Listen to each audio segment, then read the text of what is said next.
Okay students, நம்ம இன்றைக்கி இந்த வீடியோவில் என்ன பார்க்க போகிறோம்னா 9th ஸ்டாண்டர்ட் லெசன் தான். ஸோ 9th ஸ்டாண்டர்ட் லெசன் வந்து பார்த்து ரொம்ப நாள் ஆச்சு.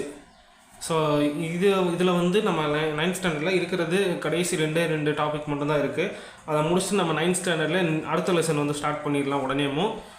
இந்த லெசன் வந்து செகண்ட் லெசன் அட்டாமிக் ஸ்ட்ரக்சரில் இந்த கடைசி ரெண்டு டாபிக் இருக்குது, ரெண்டு லா மட்டும் இருக்குது. இதை முடிச்சிட்டோம் அப்படின்னா இந்த லெசன் முடிஞ்சிடும். அடுத்து பீரியாடிக் கிளாசிஃபிகேஷன் வந்து ஆரம்பிக்கலாம்.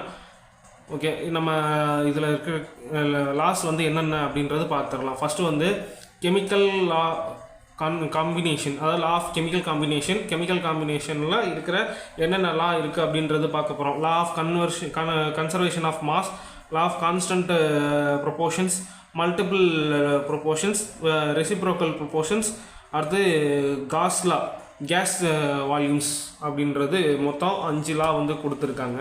ஸோ இதில் நம்ம ஒன்றா வந்து நம்ம இந்த கிளாஸில் வந்து பார்க்கலாம். ஃபஸ்ட்டு நம்ம பார்க்க போகிறது வந்து conservation of mass, law of conservation of mass. அந்த மாதிரிலாம் நம்ம வந்து போன தடவை பார்த்துருப்போம். இதெல்லாம் 8th ஸ்டாண்டர்ட்லேயே நிறையா வந்து டாபிக் வந்து கொடுத்துருப்பாங்க. நம்ம இதில் வந்து மல்டிபிள் ப்ராப்பர்ட்டிஸ் ப்ரொபோசிஷன்ஸ் அதை வந்து பார்க்க போகிறோம்.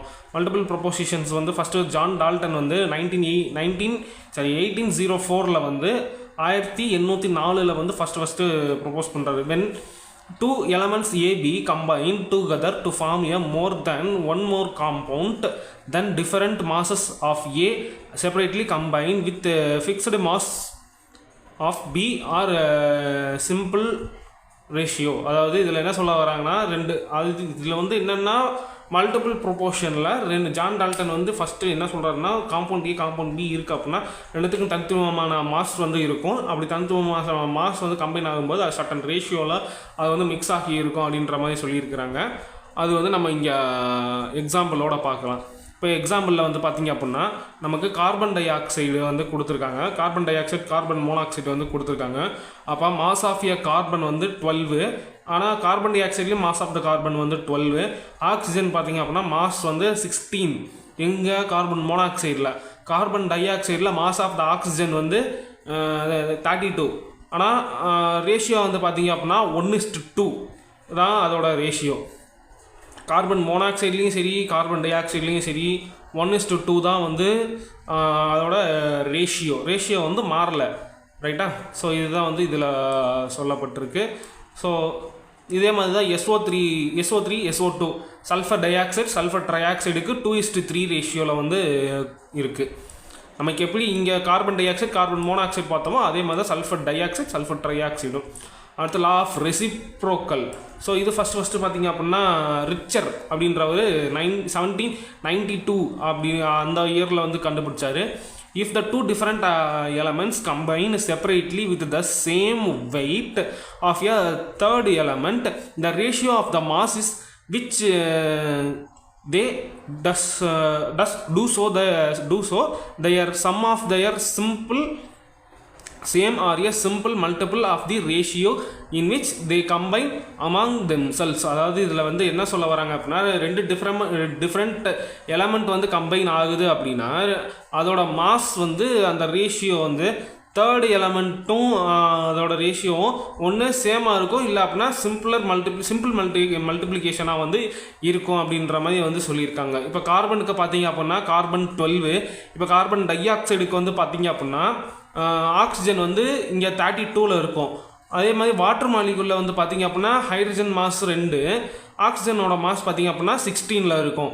அப்போது ஒரே மாதிரியான ஆக்சிஜன் இங்கே கார்பன் டை ஆக்சைடில் பார்க்கும்போது 32 மாஸில் இருக்குது, ஆக்சிஜனில் பார்க்கும்போது 16 மாஸில் இருக்குது. அதே மாதிரி கார்பன் வந்து 12 தான். ஹைட்ரஜனில் வந்து மீத்தேனில் வந்து பார்த்திங்க அப்படின்னா 4 ஹைட்ரஜன் இருக்குது, மாஸ் 4. அதே மாதிரி பார்த்திங்க அப்படின்னா ஆக்சிஜனுக்கு பார்க்கும்போது வாட்டர் மாலிகுலில் நமக்கு இங்கே ஹைட்ரஜனுக்கு வந்து மாஸ் நம்பர் 2ல் வந்து இருக்கும். ஸோ இதான் வந்து இங்கே சொல்லியிருக்காங்க.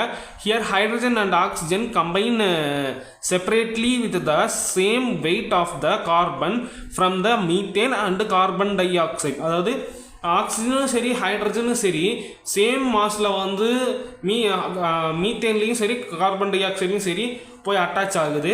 அப்போ அட்டாச் ஆகும்போது அதோட மாசஸ் வந்து டிஃபர் ஆகுது, பட் அந்த ரேஷியோ வந்து மாறலை. ஸோ இதான் வந்து கொடுத்துருக்காங்க. ரேஷியோ இங்கே வந்து காம்பினேஷன் வந்து பார்த்திங்க அப்படின்னா கார்பனு ஹைட்ரஜனு கார்பன் ஆக்சிஜன் இதுதான் காம்பினேஷன். அப்போ கார்பன் ஹைட்ரஜன் வந்து கார்பனுக்கு வந்து 12 மாஸ் நம்பர் மாறாது. ஹைட்ரஜனாக இருக்கும்போது 4 மாசு, ஆக்சிஜனாக இருக்கும்போது 2 ஆக்சிஜன் இருக்கிறதுனால 16 + 16 32. ஸோ இதான் வந்து இதான் வந்து காம்பினேஷன். அப்போ ratio of the different masses of hydrogen and oxygen 4 gram and ஆக்சிஜனுக்கு 32 gram that combines with the same mass of carbon. அதாவது 12 கார்பனுக்கு ஆக்சிஜன் 12 கார்பன் தான் இருக்குது, கார்பன் 12 தான் மாசு. ஆனால் வந்து பார்த்திங்க அப்படின்னா ஹைட்ரஜன் வரும்போது மாஸ் நம்பர் 4, ஆக்சிஜன் வரும்போது மாஸ் நம்பர் 32. இதோட ரேஷியோ பார்த்திங்க அப்படின்னா 4:32 அந்த ரேஷியோவில் இருக்குது. அப்படி இல்லாட்டி 1:8 ரேஷியோவில் வந்து இது வந்து காம்பினேஷனில் வந்து இருக்குதுன்னு அர்த்தம். Now hydrogen and oxygen combine with water. அதாவது அந்த ஹைட்ரஜனும் ஆக்சிஜனும் கம்பைன் வித் வாட்டர், அந்த வாட்டரில் வந்து கம்பைன் ஆகும்போது 2:16.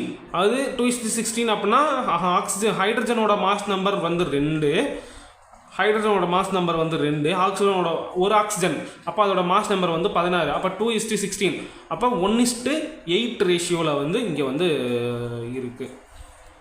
ரைட்டா? Lussac's law of combining volumes. அதாவது இது வந்து முக்கியமாக எதுக்குன்னா கேசியஸ் ஸ்டேட்டுக்கு வந்து முக்கியமாக இது வந்து யூஸ் பண்ணுவாங்க. According to this law whereas whenever the gas react with the other volumes the volumes of the reacting gases bar a simple ratio. அதாவது இது எப்பெல்லாம் ஒரு கேஸஸ் வந்து இன்னொரு வால்யூமோட ரியாக்ட் ஆகும்போது அப்போ அதோட கேஸோட ரேஷியோ வந்து ஸ்லைட்டாக மாறும் அப்படின்ற மாதிரி சொல்கிறாங்க. ஸோ இதோட எக்ஸாம்பிள் வந்து பார்க்கலாம். எக்ஸாம்பிள் கீழே பார்த்தீங்க அப்படின்னா உங்களுக்கு இங்கேயோ தெரியும், ஹைட்ரஜன் ஜாயின் பண்ணும்போது ஸோ அதுக்கான கேஸ் கம்ப்ரெஷன் இருக்குது, இங்கே சிஎல்லோட கேஸ் கம்ப்ரெஷன் இருக்குது. அப்போ இந்த ரெண்டு கேஸையும் மிக்ஸ் பண்ணும்போது நமக்கு HCl கேஸ் வந்து கிடைக்கும்.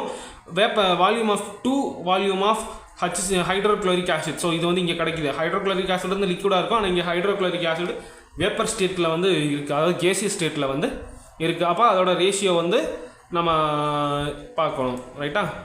அப்போது ஸோ இதுதான் வந்து இங்கே கொடுத்துருக்காங்க. இந்த டயக்ராம் தான் வந்து மேலே சொல்லப்பட்டிருக்கு. ஸோ நெக்ஸ்ட் வந்து பார்த்திங்க அப்படின்னா குவாண்டம் நம்பர் அப்படிங்கிறது when you specify the location of a building you usually list the which country it is in, which state and which city that it is in that country. அதாவது வேறு ஒன்றுமே இல்லை. இப்போ நம்ம ஒரு இடத்துக்கு இப்போ இப்போ உங்களோட வீடு இருக்குன்னா எப்படி சொல்லுவீங்க?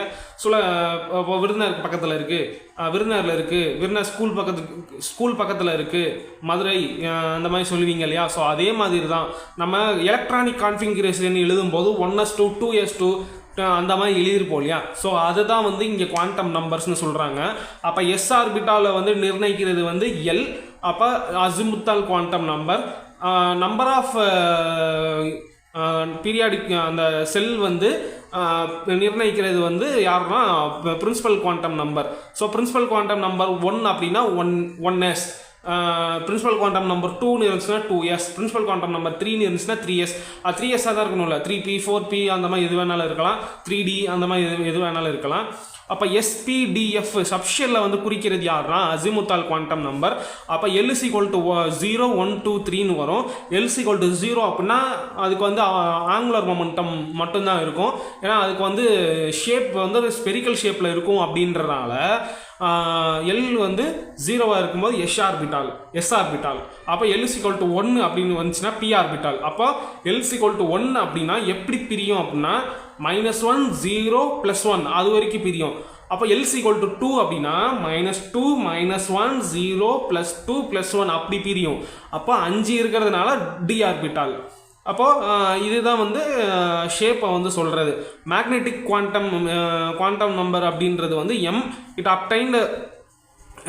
அப்டைன் த ஆர்பிட்டால்ஸ்க்கு மேக்னெட்டிக் குவாண்டம் நம்பர் வந்து இருக்கும். அது ஸ்பின் குவாண்டம் நம்பர் அப்படிங்கிறது ஒரு ஷெல்லில் 2 எலக்ட்ரான் வந்து ஃபில் பண்ணலாம். அந்த எலக்ட்ரான் வந்து ஆப்போசிட் ஸ்பின்னில் இருக்கணும், +½ -½ இதை சொல்கிறது தான் வந்து ஸ்பின் குவாண்டம் நம்பர் அப்படின்னு சொல்லலாம். ஸோ இதுதான் இதோட டீட்டெயில்ஸ். ஸோ இதோட இந்த லெசன் வந்து முடிஞ்சுது. இப்போ இதில் வந்து நம்ம 3 கான்செப்ட் வந்து பார்த்துருக்கோம். ஒன்று வந்து law of multiple proportions. Law of multiple proportion அப்படிங்கிறது ஜான் டால்டனால் சொல்லப்பட்டது. 1804 வந்து சொல்லப்பட்டது. அவர் வந்து என்ன சொல்கிறாரு அப்படின்னா, காம்பவுண்ட் ஏ காம்பவுண்ட் பி இருக்குன்னா அது மிக்ஸ் பண்ணும்போது சட்டன் ரேஷியோவில் வந்து அது ஃபிக்ஸ்டு மாஸில் வந்து இருக்கும். ஏதாச்சும் ஒன்று வந்து ஃபிக்ஸ்டு மாஸில் வந்து இருக்கும். ஒன்று ஏ ஃபிக்ஸ்டு மாஸில் இருக்கும், இல்லாட்டி பி வந்து ஃபிக்ஸ்டு மாஸில் வந்து இருக்கும். அப்போ அப்படி இருக்கும்போது அதோட ரேஷியோ வந்து அதுக்கே டிஃபர் ஆகும் அப்படின்ற மாதிரி சொல்லியிருக்கிறாரு. இப்போ இங்கே உதாரணத்துக்கு கார்பன் டை ஆக்சைடு இருக்குது, கார்பன் மோனாக்சைடு இருக்குது. ஆனால் கார்பன் டை ஆக்சைட்லையும் சரி, கார்பன் மோனாக்சைட்லையும் சரி, கார்பனோட மாஸ் வந்து மாறப்போகிறது கிடையாது. ஆனால் ஆக்சிஜனோட மாஸ் வந்து மாறுது. கார்பன் மோனாக்சைடில் ஆக்சிஜனோட மாஸ் வந்து 16, கார்பன் டை ஆக்சைடில் அதோட மாஸ் நம்பர் வந்து 32. ஸோ இப்படி வந்து இந்த காம்பினேஷன் வந்து மாறுது. அப்போ இதோட காம்பினேஷன் தான் எதுக்கு ஈக்குவல் அப்படின்னா சல்ஃபர் டை ஆக்சைடு சல்ஃபர் ட்ரை ஆக்சைடுக்கு வந்து ஈக்குவல். அப்போது சல்ஃபர் டை ஆக்சைடு சல்ஃபர் ட்ரை ஆக்சைடுக்கு அதோட ரேஷியோ வந்து 2:3 அப்படின்ற ரேஷியோவில் வந்து இருக்குது. ஸோ நெக்ஸ்ட் பார்த்தீங்க அப்படின்னா லா ஆஃப் ரெசிப்ரோக்கல் ப்ரொபோசிஷன். அப்போ ரெசிப்ரோக்கல் ப்ரொபோசிஷன் அப்படிங்கிறது ரிச்சர் அப்படின்றவர் கண்டுபிடிச்சாரு. 1792 வந்து கண்டுபிடிச்சாரு. அப்போது 2 டிஃப்ரெண்ட் டைப் ஆஃப் த ஆட்டம் வந்து ஒரே மாஸ் இருக்கிற அந்த கார்பனுக்கோ இல்லை மற்ற இதுக்கோ வந்து அட்டாச் ஆகும்போது அதோட சிம்பிள் மல்டிபிள் வந்து இருக்கும் அப்படின்ற மாதிரி சொல்லியிருக்கிறாரு. வேறு உதாரணத்துக்கு கார்பன் இருக்குது அப்படின்னா கார்பன் வந்து 12 தான். ஆனால் ஹைட்ரஜன் வரும்போது ஹைட்ரஜனோட மாஸ் மாறுது, ஆக்சிஜன் வரும்போது அதோட மாஸ் வந்து மாறுது. அப்போ கார்பன் டை ஆக்சைடு வந்து கார்பன் டை ஆக்சைட்லேயும் சரி, ஆனால் மீத்தேன்லேயும் சரி கார்பனோட மாஸ் வந்து 12 தான், அது மாறலை. ஆனால் இங்கே எங்கே மாறுது அப்படின்னா ஹைட்ரஜன் வரும்போது மாஸ் நம்பர் 4, ஆக்சிஜன் வரும்போது மாஸ் நம்பர் 32. ஏன்னா 2 கார்பன் வருது, 2 ஆக்சிஜன் வருது. ஒரு ஆக்சிஜனுக்கு 16, இன்னொரு ஆக்சிஜனுக்கு 16, அப்போ 32. இதே மாதிரி வாட்டர் மாலிகுலுக்கு பார்க்கும்போது ஹைட்ரஜன் வந்து 2, ஆக்சிஜன் வந்து 1. அப்போ 1:2 போடலாம். அப்படி இல்லை அப்படின்னா அதோட மாஸ் நம்பர் வச்சு போடலாம். அப்போது 2:16 அப்படின்றதையும் போடலாம். ஸோ இந்த மாதிரி நம்ம வந்து போடலாம். அப்போ இதோட ரேஷியோ வந்து இங்கே கொடுத்துருக்காங்க. அப்போ 2:16 அப்படி இல்லாட்டி 1:8 அப்படின்ற ரேஷியோவில் வந்து போடலாம். அடுத்தது வந்து லாஸ்டிக் லா ஆஃப் கம்பைனிங் வால்யூம்ஸ். அப்போ வால்யூம்ஸை வந்து கம்பைன் பண்ணும்போது அங்கே என்ன மாதிரியான டெம்பரேச்சர் ப்ரெஷர் வந்து தேவைப்படுது, அந்த கண்டிஷன்ஸை வந்து எப்படி ஒபே பண்ணணும் அப்படின்றத வந்து சொல்லியிருக்காங்க. இங்கே உதாரணத்துக்கு HCl கேஸை வந்து நம்ம எடுத்துக்கிறாங்க. ஹைட்ரஜன் கேஸ், குளோரின் கேஸ் ரெண்டுத்தையும் கம்பைன் பண்ணும்போது சட்டன் டெம்பரேச்சர் ப்ரெஷரில் வந்து அது வந்து கேஸியஸ் ஸ்டேட்டாக வந்து கம்பைன் ஆகுது. அப்போ HCl கேஸாக வந்து நமக்கு சட்டன் டெம்பரேச்சரில் வந்து டெம்பரேச்சர் அண்ட் ப்ரெஷர் ஃபாலோ பண்ணும்போது கிடைக்கிது. அடுத்து வந்து பார்த்திங்க அப்படின்னா குவாண்டம் நம்பர்ஸ் பொறுத்தளவுக்கு என்ன அப்படின்னா நமக்கு எழுதக்கூடிய கான்ஃபிகரேஷனுக்கு வந்து இப்போ ஒரு கார்பன் இருக்குன்னா கார்பனுக்கோட வேலன்சி என்ன, கார்பனோட வேலன்சி வந்து 4, அதோட அட்டாமிக் நம்பர் 6. அப்போ 6க்கு வந்து நம்ம கான்ஃபிகரேஷன் எழுதணும் அப்படின்னா 1:2, 2p2ன்னு எழுதுவோம். அந்த கான்ஃபிகரேஷன் எழுதுறதுக்கு ஹெல்ப் பண்ணுறது யாருன்னா அந்த குவாண்டம் நம்பர். அப்போது n = 1ன்னு இருந்ததுன்னா ஃபஸ்ட்டு செல், 2ன்னு இருந்தால் செகண்ட் செல், 3ன்னு இருந்தால் தேர்ட் செல், 4ன்னு இருந்தால் ஃபோர்த் செல். ஸோ இந்த மாதிரி போய்கிட்டே இருக்கும். எல் அப்படின்றது வந்து சப்ஷெல்லில் வந்து குறிக்கும். உதாரணத்துக்கு s orbital, p orbital, d orbital, f orbital. l = 0 அப்படின்னா s ஆர்பிட்டால், l = 1 அப்படின்னா p ஆர்பிட்டால், l = 2 அப்படின்னா d ஆர்பிட்டால், l = 3 அப்படின்னா f ஆர்பிட்டால். ஸோ இந்த மாதிரி வந்து போய்கிட்டே இருக்கும். அடுத்தது மேக்னெட்டிக் குவாண்டம் நம்பர் m. அப்போது மேக்னெட்டிக் குவாண்டம் நம்பர் பேராமேக்னெட்டிக்கா டயாமேக்னெட்டிக்கா அப்படின்றத வந்து கண்டுபிடிக்கிறதுக்காக ஸ்பின் குவாண்டம் நம்பர் அப்படின்னா ஒரு ஷெல் ஒரு p ஆர்பிட்டால் இருக்குன்னு அப்படின்னா அதில் 6 எலக்ட்ரான் ஃபில் பண்ண முடியும், 2 ஃபில் பண்ண முடியும். அப்படி ஒரு கட்டத்தில் நம்ம 2 ஃபில் பண்ணுறோம் அப்படின்னா அந்த எலக்ட்ரான் வந்து ஆப்போசிட் ஸ்பின்னில் இருக்கணும், +½ -½ இதை சொல்கிறது தான் வந்து அதாவது ஸ்பின் குவாண்டம் நம்பர். ஸோ இதுதான் வந்து இந்த லெசனில் இருக்கக்கூடிய லாஸ்ட் 2 டாபிக் வந்து முடிஞ்சிச்சு. ஸோ இதில் வந்து குவாண்டம் நம்பர் வந்து ரொம்ப முக்கியம். அடுத்த லெசனுக்கு வந்து குவாண்டம் நம்பரை வச்சு தான் நம்ம வந்து எப்படி அந்த பீரியாடிக் கிளாஸிஃபிகேஷன் வந்து வருது அப்படின்றத வந்து பார்க்க முடியும். Okay guys, okay students, thank you. நம்ம நெக்ஸ்ட் கிளாஸில் வந்து சந்திக்கலாம். தேங்க்யூ.